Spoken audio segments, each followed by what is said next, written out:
ಬಸವಣ್ಣವರು ಸಾಂಸ್ಕೃತಿಕ ನಾಯಕ ಅಂತ ಘೋಷಣೆ ಆಗಿದೆ ಸರ್. ಕಾರ್ಯಕ್ರಮಗಳನ್ನು ಚಟುವಟಿಕೆ ಸರ್ಕಾರದಿಂದ ಅಲ್ಲ, ಈಗ ಮೊನ್ನೆ ಲಾಸ್ಟ್ ಟೈಮ್ ಇದರಲ್ಲಿ ವಿಧಾನಸೌಧ ಮುಂದೆ ಅದು ಆಯಿತು, ಚಟುವಟಿಕೆ ನಡೆದಿದ್ದಾವೆ. ಒಂದು ಸಮಿತಿನೂ ಕೂಡ ಮಾಡ್ತಾ ಇದ್ದಾರೆ ಸರ್. ರಾಜ್ಯ ಉಸ್ತುವಾರಿ ಬರ್ತಾ ಇದ್ದಾರೆ, ರಾಜ್ಯ ಉಸ್ತುವಾರಿ ಬರ್ತಾರೆ. ರಾಜ್ಯ ಉಸ್ತುವಾರಿಗಳು ಅವ್ರ ಕರ್ತವ್ಯ, ಅವ್ರು ಬರಬೇಕು, ಅವಾಗ ಬರ್ತಾರೆ, ಸಭೆಗಳನ್ನು ಮಾಡ್ತಾರೆ. ಸರ್ಕಾರದಲ್ಲಿ ಏನೇನು ನಡೀತದೆ, ಪಕ್ಷದಲ್ಲಿ ಏನು ನಡೀತಾ ಇದೆ ಅಂಥೇಳಿ ಅದನ್ನು ಇದು ಮಾಡುವಂಥ ರೂಟೀನ್ ನಾವು ಮೊದಲಿನ ಥರ ಬರ್ತಾ ಇದೆ. ಹಾಗೇನಿಲ್ಲ ನೋಡಿ, ಯಾವಾಗಲೂ ಬರ್ತಾ ಇರ್ತಾರೆ, ರೂಟೀನ್ ಆಗಿರೋದು ಸರ್. ಅವ್ರು ಬರ್ತಾ ಇರ್ತಾರೆ, ಅವ್ರು ಬಂದು ಎಲ್ಲ ಅಭಿಪ್ರಾಯಗಳನ್ನು ಕೇಳ್ತಾರೆ, ಇದು ಮಾಡ್ತಾರೆ. ಸರ್ಕಾರ ಯಾವ್ದಿದೆ, ಪಕ್ಷ ಯಾವ ರೀತಿ ಸಂಘಟನೆಗಳಿದೆ, ವಿವಿಧ ಕಾರ್ಯಕ್ರಮಗಳ ಬಗ್ಗೆ, ಪಕ್ಷದ ಕಾರ್ಯಕ್ರಮಗಳ ಬಗ್ಗೆ ಕಾಲಕ್ಕೂ ಅರಿವು ಮಾಡ್ತಿರ್ತಾರೆ. ದಸರಾ ವೇಳೆಗೆ CM ಬದಲಾಗ್ತಾರೆ ಅಂತ ಆರ್ ಅಶೋಕ್. ಯಾರು?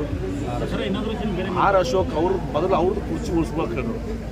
ಡೆಲ್ಲಿಗೂ ಕೂತಿದ್ರು ಆರ್ ಅಶೋಕ್. ದಸರಾ ಒಳಗೆ ಅವ್ರ ಕುರ್ಚಿ ಬದಲಾವಣೆ ಆಗುತ್ತದೆ, ಅವ್ರು ತಮ್ಮ ಹೇಳಿರ್ಬೇಕು.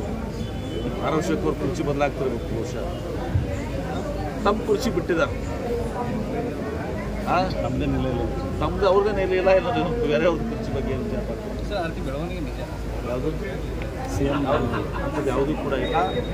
ನಮ್ಮ ಪಕ್ಷದಲ್ಲಿ ಯಾವುದೇ ಊಹಾಪೋಹ, ಯಾವುದೇ ಹೇಳಿಕೆಗಳಿಗೆ ಯಾವುದೇ ಬೆಲೆ ಇಲ್ಲ.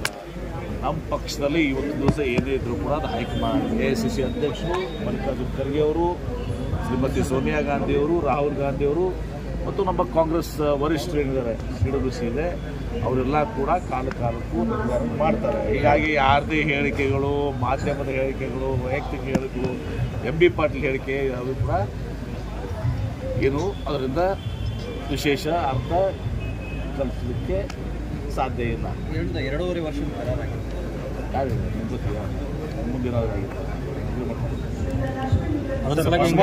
ಹೊಸಬಾಳೆ ಅವರು ಜಾತ್ಯತೀತ ಸಮಾಜವಾದ ಮತ್ತು ಜಾತ್ಯತೀತ ನೋಡಿ, ಸಮಾಜವಾದ ಜಾತ್ಯತೀತ ತಪ್ಪೇನಿದೆ. ಈಗ ಅಣ್ಣ ಬಸವಣ್ಣವರು, ಬಸವಾದಿ ಶರಣರು, ಎಂದು ಬುದ್ಧ, ಆಮೇಲೆ ನಾರಾಯಣ ಗುರು, ಸ್ವಾಮಿ ವಿವೇಕಾನಂದ ಎಲ್ಲರೂ ಹೇಳಿದ್ದೇನು ಜಾತ್ಯತೀತ. ಸರ್ವ ಜನಾಂಗದ ಶಾಂತಿಯ ಬೀಡು ಕುವೆಂಪು ಅವರು ಹೇಳಿದರು. ತಪ್ಪೇನಿದೆ ಅದರಲ್ಲಿ? ಜಾತ್ಯತೀತ ಸೆಕ್ಯುಲರ್ ಅದರಲ್ಲಿ ತಪ್ಪೇನಿದೆ? ಆ ಪದಗಳೇ ನಾವು ಕಮ್ಯುನಲ್ ಅಂತಿರ್ಬ ಅಂದ್ರೆ ನಾವು ಕಮ್ಯುನಲ್ ಪ್ರದರ್ಶಿಸ್ಬೇಕಾ? ನಾವು ಕೋಮುವಾದಿಗಳು ಅಂತ ಹೇಳ್ಬೇಕಾ ಜೋರಾಗಿ? ಅದರ ತಿದ್ದುಪಡಿ ಮಾಡಿ ಸೇರ್ಪಡೆ ಮಾಡ್ಯಾರ. ತಿದ್ದುಪಡಿ ಮಾಡಿ ಪೀಠಿಕೆಯಲ್ಲಿ ಶಬ್ದ ಇರಲಿಲ್ಲ, ಇವರು ತಿದ್ದುಪಡಿ ಮಾಡಿದ್ದಾರೆ ಕಾಂಗ್ರೆಸ್.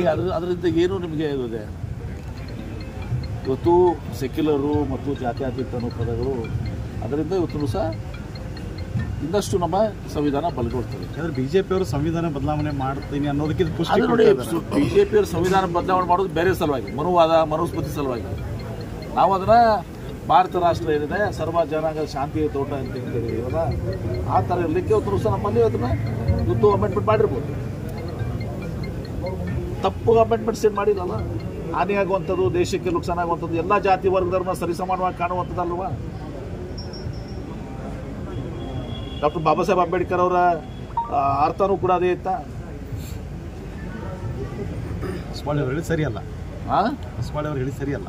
ಅವ್ರು ಹೇಳಿದ್ದು ಸರಿಯಲ್ಲ, ಟೆಕ್ನಿಕಲ್ ಆಗಿ ಮಾತಾಡ್ತಾ ಇದ್ರು ಅಷ್ಟೇ.